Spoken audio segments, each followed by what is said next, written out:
Hi everyone, welcome back to Passionate About Tech. I'm excited to bring you another practical computer science tutorial today. In this video, we're covering how to create a new user account on Windows 11, perfect if you're sharing your PC with family, setting up a work profile, or just want a fresh space for someone else. We'll go step by step to add a new user, and I'll share some tips to avoid common issues. Let's set up a new account and keep your PC organized. Stick with me, and let's get started. Alright, let's dive in.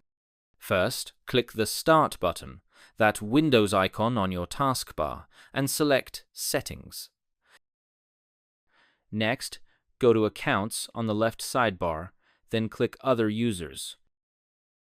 Under Other Users, click Add Account.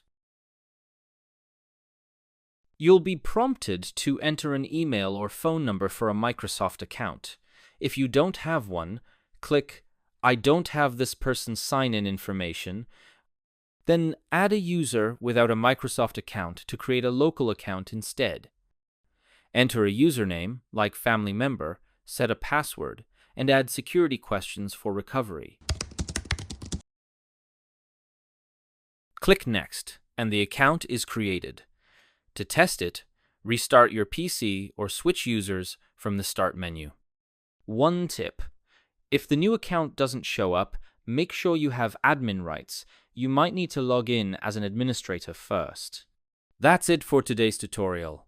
If you found this helpful, please hit that like button and subscribe to Passionate About Tech for more awesome tech tutorials.